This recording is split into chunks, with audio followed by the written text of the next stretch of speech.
Hello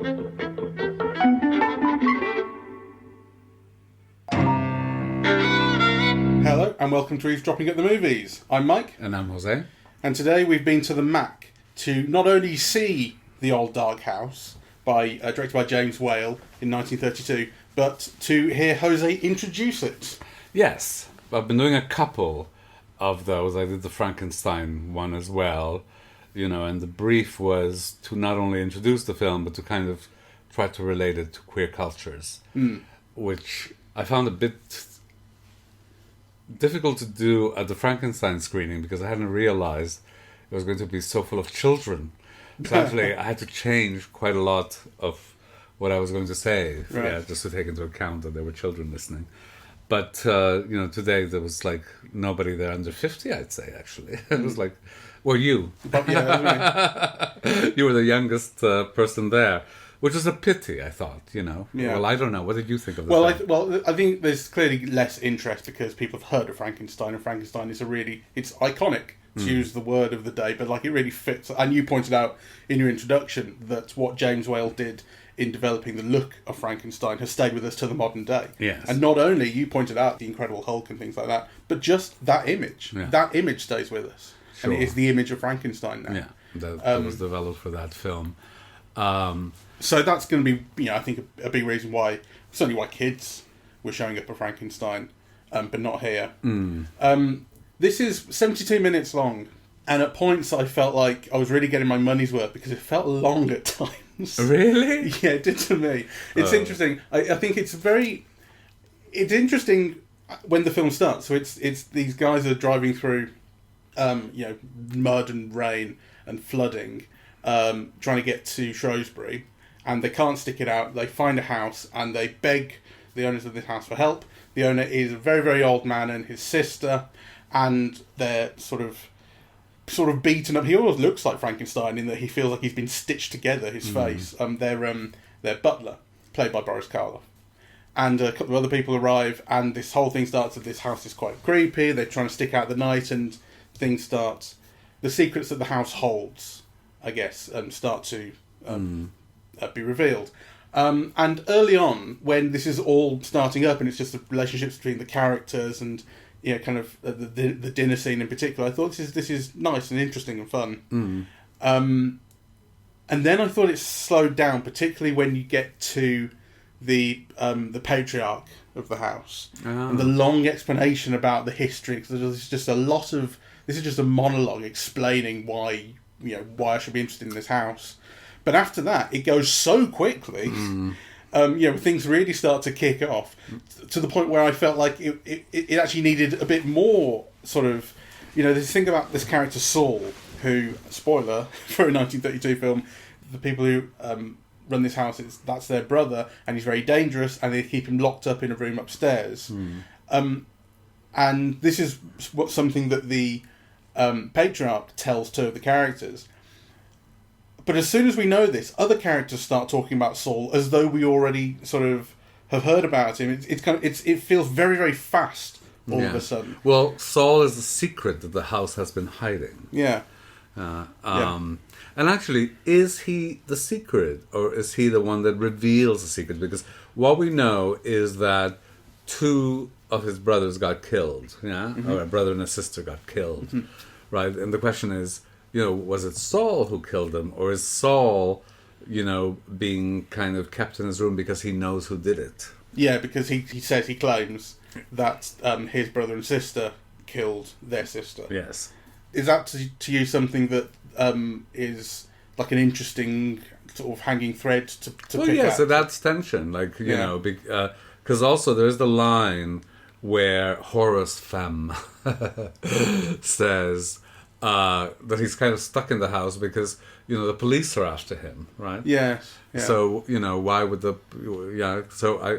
there's a sense that he, at least in his mind, he's a criminal, right? And I don't think it's resolved in the film, but I just think that the not being sure of is an interesting dimension to the film. Yes, I mean, it is true that you don't actually, at least from my perspective, I didn't feel like I had a handle on whether Saul was a bad guy or a good guy. we first hear about him, when we eventually do hear about him, we're supposed to be thinking of him as a bad guy. He's tried to burn down the house once before, and that's why they're keeping him locked up, and that's why they have this big burly butler who's also dangerous, but he's the only one who can handle this guy. But of course, once he comes out, he seems quite meek, and he explains, they killed our sister, and I think the implication, I don't think he says it as such, but the implication is, I've tried to burn the house down because of that. Like, they revenge, or they deserve it, whatever it might be. But then, of course, he starts threatening Pendle, the character who he's kind of interacting with. And so you are left with this unresolved idea of actually who he is and what the relationships are, or who is good and who is bad. You know, because once he comes out, you start to think, oh, right, the guys who've been giving these people refuge all night, they're really the bad guys. But it also seems that they genuinely are under threat from this guy. It's kind of difficult to tell, right? Yeah, I like that, because, you know, if one of the lenses through which I look at the film is really as a kind of a queer work, that is one of the ways in which it is. Yeah, the notion of good and evil, villain, upstairs, downstairs, visitors, householders, those things are kind of fluid and strained, and they kind of move. You know, so it suggests the fluidity of identity in a sense to you. Yes, but also of, you know, what is evil, and it kind of complicates all of those things, right? Because you see the people in the house, they might be evil, you know, but they also might be the victims of that evil, and, you know, maybe they've been twisted because they've had to live in those conditions and with that knowledge, and you know, and in that solitude, right? So I think it all kind of lends itself very easily to queer readings on all kinds of levels. But I also think that the film is not just like a queer film, that kind of, you know, it is also about the post-war period, about disillusioned servicemen, about sexual relations, about class. The whole Charles Laughton character, he's got a chip in his shoulder, you know, and he's out for class revenge because of what he perceives that upper class people did to his wife, right? He thinks they killed his wife through mocking her. So, you know, I think the film is very rich that way, actually, as well as being just kind of, you know, fun to watch. And I think the one thing I really want to underline is, you know, I saw the film yesterday on my TV, which is quite large, right? And really, it was a completely different experience watching it today on the big screen. It just is. And I just want to underline that because, you know, kind of people keep making all kinds of excuses. Oh, my screen is so large, or I have a projector, whatever. But, you know, it is just a completely different experience because of the size of the image, first of all, the quality of the projection, the kind of texture that you had today. The lighting was so visible and evident and atmospheric. And also the audience. Like, I think the combination of all of those things, to me, it became a different experience. Yeah, it brings the film to life in a different way. Absolutely. Yeah. You know, so I want to underline that because also you see things, you notice things, it's all more beautiful. It all affects your body in a different way. I don't know quite how to describe it. We're going to go see the new Knives Out shortly, and that's, you know, been given to us for a week in the cinema, but that's, you know, it's going to be a Netflix film from now on. It's a Netflix film, and it brings home to me the point that I don't like that we are now being bequeathed a week of you know, cinema exhibition of these films now from the kind Netflix gods and Amazon Prime gods. That's what we're getting these days. Yes, and I mean, I must say, all of those not very good Kenneth Branagh Christie adaptations, Murder on the Orient Express and Death on the Nile, which I know you like, but I don't like them. But even so... Wait. I hated the second one as much as you did. All right. Well, you liked the first one a lot more than I did. Yeah. It was still, like, you know, I went to the cinema and I saw it and I had fun. I couldn't bear to, you know, they're now all available online for free. You could watch them on your TV. And you just could not be bothered. Like, it's kind of, you watch 5 minutes and you go... Right, and I'm sure a lot of that is the conditions of viewing and not just the thing itself. So, not for free, incidentally. You have to pay for Netflix still. You haven't forgotten that. So anyway, going back to the Old Dark House, one of the things that you brought up in your introduction was that it got a bit of a chilly reception when it first came out, and it wasn't as big a hit as his other films had been. I mean, it was... He'd done Frankenstein by then. Yeah, it was initially a hit, right? Though, the reviews were not as enthusiastic, and it wasn't, because Frankenstein was a sociological phenomenon. It was one of the biggest hits of the year. But, The Old Dark House did well. Right. What I found interesting upon doing some, really minor research at the BFI a few weeks ago was that upon its re-release, just a few years after, like in 1945, people were saying, what is this piece of junk? It should have been left in its vaults. Right? Yeah. And then by 1966, there was a camp appreciation of it. It had, there was a different audience and a different way of looking at that film that kind of rescued it in a way. And then by 2006, it was an established cult hit with already a history of cult audiences' appreciation for it. So I think that in itself is very interesting. Yeah. And does it seem to be particularly a queer audience that has kind of discovered it? Yes. As opposed to a more general sort of horror audience? Well, I think both. Right. Yeah. But one thing adds to the other. Yeah, it's part of the film's weirdness and attraction. Yeah, that kind of, it has those elements that before might have been unnameable. Yeah, more like a feeling you have.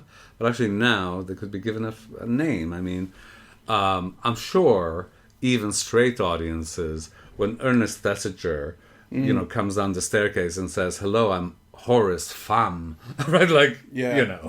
That's bound to get like a response, right? And his campiness with the role, like the way he plays it. I'm thinking of doing a video essay with Robert De Niro's Taxi Driver. Am I talking to you? Am I talking to you? And then Ernest Thesiger, have a potato, have a potato, have a... all the different ways he does have a potato. The potato was nice. I like how a potato becomes... He says it a couple of times and it becomes a line that you recognise. And then he uses it as a way of shutting Charles Lawton up. It's a really nice way of... It's the same line, but it's been given a different... The context is a different meaning, I really enjoyed that. There were things about the film I thought were kind of, I guess, sort of simple. I mean, maybe this is one of the things where we talk about the invention of what cinema horror was kind of, some of it, or some of the Gothic style was happening in James Whale's films. Yeah. And this is one of them. It's not out-and-out horror in the way that other Universal films were. It's not a monster movie. No. But it's certainly building on the Gothic house, the haunted house, right? And the secret that's being kept upstairs, and the two worlds, the external world impinging, and the people who impinge being transformed by So this is one of those things where I go, does some of that seem just a little dull or simplistic to me because it has now been established? I don't know. I think I felt some of it. Some of it felt like a kind of eaten mess of kind of plot and ideas and tropes that were kind of being stuffed into a film that wasn't quite cohering. Well, I think there's a bit of that, but I think it's more cohesive than... I think it's more cohesive than you make it out to be. So which elements didn't... Well, it's when I refer to the speed with which things start moving in the final final movement of the film, that's kind of what I'm talking about. So, the Saul character is first revealed. It's been quite gradual up until that point. We've had Ernest Thesiger, very interestingly, being terrified of his own house. Yes. Which is great, and it really cues you into why is he so scared of this place and what does it hold and so on. Eventually, your man goes upstairs and sees the locks on the doors, and so this is all quite gradual, and something is being hidden behind there. He's heard a voice as well, and that came from upstairs. And what's that? Those are two separate things. For one thing, is part of what I'm talking about. Kind of, so the voice, it comes from the other door, which is the patriarch's voice, and the locks upstairs are what's holding Saul in. We've also, on top of this, got the Boris Karloff character, who is getting drunk and could be dangerous and violent, possibly sexually violent. He's certainly interested in the female character, who is sexualized and dressed. And Saul. Yes, well, you pointed that out, didn't you? Yeah. Which is another really interesting thing about the film. He's very tender with him, and he carries him upstairs, and he kisses him. Yeah. So that's kind of another thing that adds on to what is becoming quite a full film. I don't know. I just felt like, and maybe it's also because it then starts to be dealt with quite briefly because the film is speeding up towards its conclusion. I don't know. I just felt things were being handled very quickly. They are handled very quickly, but I think it packs it in and it works. So the chorus girl, who's not very good chorus girl, who everyone takes for a hooker because she's with this man, though actually the man doesn't touch her, she says. I mean, one of the things that I forgot to mention is that it is a pre-code film. Yes. And it's quite overt about all the sexual stuff, right? Including the old lady touching Gloria Stewart and saying, this too will rot your flesh, right? Like, so I think it has like this whole thing about sex and sexuality and age and, So yes, it does. And disfigurement as well. I mean, not only the Boris Karloff character is facially, he's got these cuts and scars, but the distortion of the mirrors that you pointed out. Yes. And that's what when she's kind of being driven mental by the old lady who's been tormenting her with these images of age and decrepitude, and then she starts to see it in the mirrors, and we're shown that. We're shown this hall of mirror faces of herself. Yes. Which actually become quite creepy at one point, where the one mirror image is like, it's like she hasn't got a nose; it's kind of closed off. It's very imaginative. It's very imaginatively filmed throughout. I think it's a really imaginative film, and I think it's also kind of a very well structured narrative. So, on the one hand, you have the Melvyn Douglas character, who is someone who's been through the war, and is now disillusioned and drinking too much, and he's a 20s type, really. This is a pre-code film, so you have the chorus girl who's basically kind of selling herself, to be with the rich industrialist. Of course they're telling you they're not sleeping together, but you can imagine other things, and she's definitely kind of, a whole other issue that to me really brings up the depression. It's a depression kind of story. Then you have the rich industrialist, kind of brilliantly played by Charles Laughton, in what I think is one of his earliest roles. I think actually it was the first film he made in America. Right. Though I think The Sign of the Cross was released earlier. But I think this was the one he did first. I think he went to do one and ended up, that was delayed, and then he ended up doing this one. And he's absolutely brilliant. I mean, you could see, he's meant to be a Yorkshireman or something, right? And you definitely... he is Sir this or that, but you could really feel like a man of the people, and you feel his anger about his treatment, and he really does evoke. You definitely want to know how he got that Sir in front of his name. Well, by making money, you're told.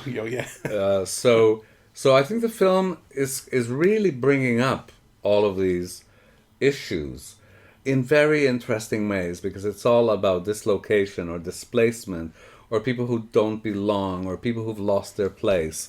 And earlier on, when we're talking about what is queer about this film, those are aspects that make it queer. That is all about, outsiders coming in, things not being what they seem, kind of love finding perverse manifestations, or, the absence of love kind of perverting people. So I think you see all of that in this film. I want to revisit, if we can, something that we said right at the start, which I think I'm unclear on. Where I was talking about when the Saul character not knowing if he's the bad guy or if family's the bad guy and so on, and you were saying that relates to queerness, and I said, is that because it's a question of identity being fluid. And you're saying, well, no, it's more about a bigger question of what is good and what is evil. And I'm curious as to where the relationship between that kind of question and queerness. Well, there's that famous saying of, what is it? People have their motives that motives themselves don't know, or something like that. But I think, what is questions of morality, and what's right and what's wrong, obviously depends on how they're defined. So here the sister has a very clear sense of right and wrong in church and kind of the formalities of it. But, is Saul the victim of a crime, or is Saul the perpetrator of a crime? It's an interesting thing, because he couches it in the story of Saul and David, right? And, Saul loved David, or I forget what the exact story is, and I'm not very good on, Bible allegories. Yeah. But he's talking about a love story that led to murder. Yeah. But to go back to your initial question, of course, these things have to do with perspective. So I think that, there are like some absolutes. Yes, like you could say murder is wrong, right? Though then you could say, well, if you kill somebody to defend your child, is that wrong? Yeah, you could always kind of complicate it. But I think certainly in whatever relates to sexual orientation, we know historically that it is very much a question of perspective. Are you doing something wrong if it's natural? Or is just the perspective or the point of view, or, a kind of a religious or social exclusion that makes it wrong?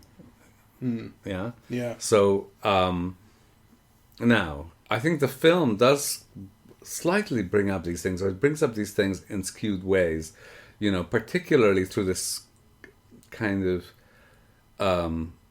ambiguity for me about what happened. Yeah, what was the originary story? Yeah, and who's guilty in this house?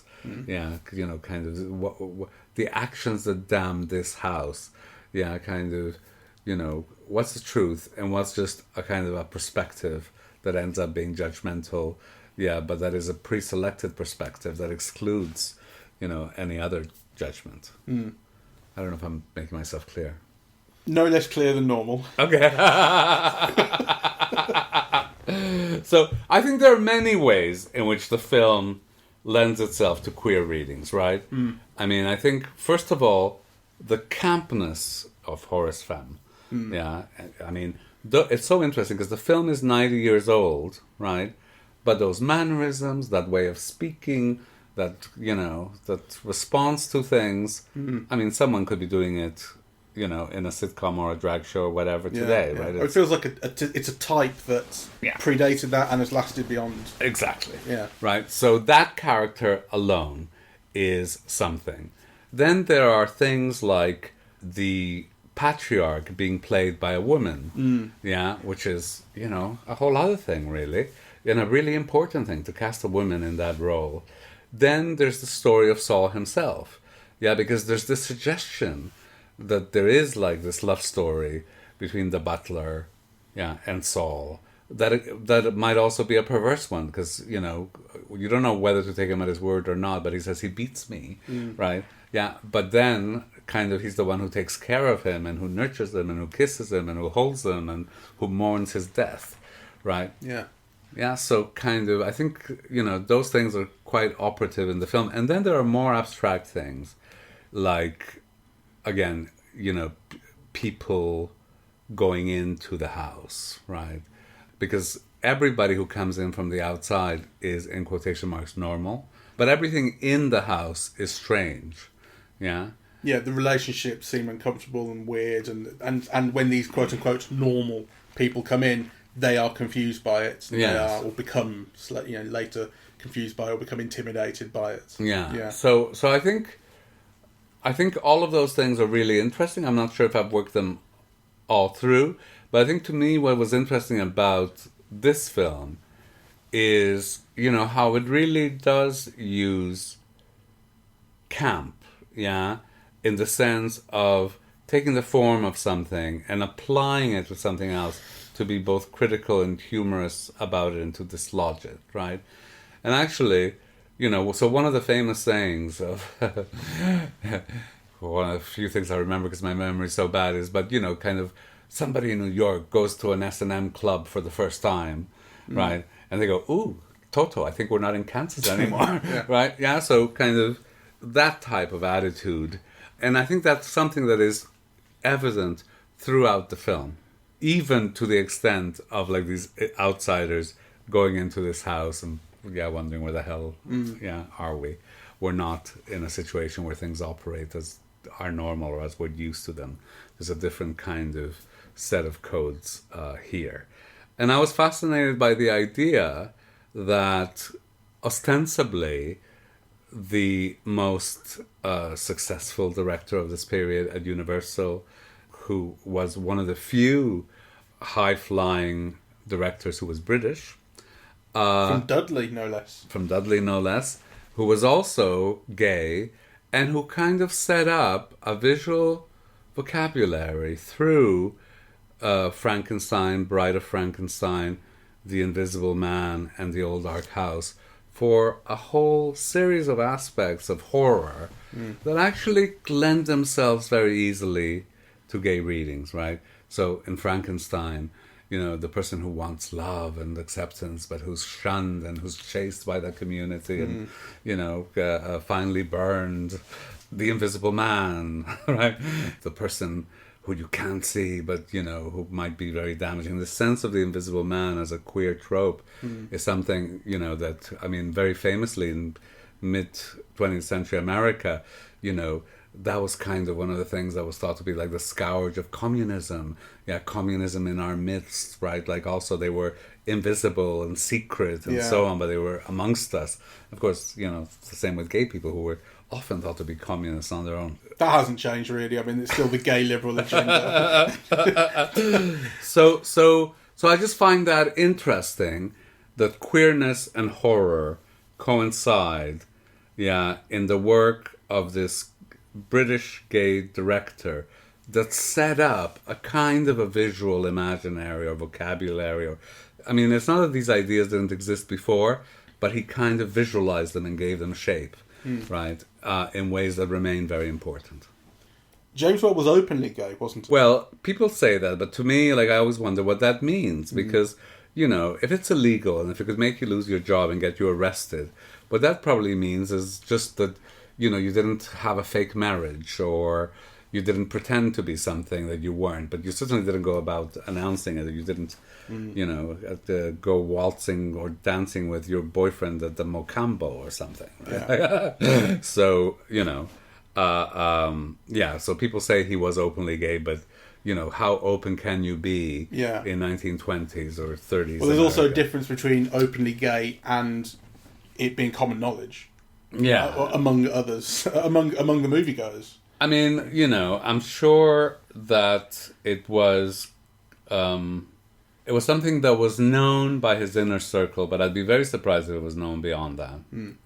I mean, you know, the other famous director of the day, not English, but much more famous, would have been George Cukor. You know, and of course now he's criticized because, you know, he would have these Sunday parties and, you know, he'd invite all his gay friends and all the cute guys around town, and, you know, there were a few hustlers and so on, right? You know, but you think, how else would you organize a social life at a time where your very existence was criminal, right? You know, so of course it had to be secret, it had to be, you know, compartmentalized, hidden, yes, and so on.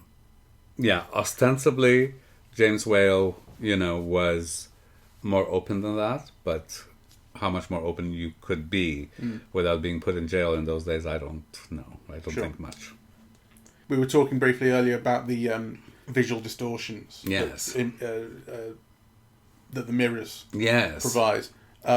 There's another one as well I noticed. You pointed out in your introduction the shot through the flames. It's repeated once or twice.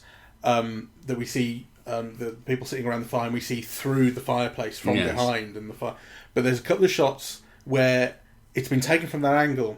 You don't see the fire, but what you do see is the imagery of everyone being distorted by the flames, by the heat roiling the air. Yes. That's interesting. I mean, I think there are films that are very elegant. They're very, very visually elegant, really. You know, they're both sparse and clean, and they have like this very powerful graphic qualities. You know, so I think they're much better films than I expected them to be. Yeah, and they're really kind of visually very, very memorable. How far does your history go back with this film? Has it been important to you before? When did you first see it? No, not at all. I mean, so I think it's something that I've seen before, but that I didn't know much about, except that it was James Whale, and you know, and I have seen The Bride of Frankenstein and The Invisible Man, and in fact I've seen Waterloo Bridge and Showboat and you know, all his big hits. Really, I have seen, but it's interesting, isn't it? I think I was put off by the film. You know, I forget what the title of the film was, but the one with Brendan Fraser and Ian Gods and Monsters. Oh, right. Yeah, I saw that when it came out, and I was kind of put off by it. So kind of James Whale as a personality was never like a great interest of mine, though he is becoming one. Yeah, sure. All right. Do you want to add any? No, I mean, I don't have anything to add to that. That's very informative. All right. Well, thank you very much for listening. We're eavesdropping at the movies, and we are on Apple Podcasts, Audible, Google Podcasts, Spotify, SoundCloud, and YouTube. On social media, we're on Facebook and Twitter. And the website is eavesdroppingatthemovies.com. Bye-bye. Bye-bye.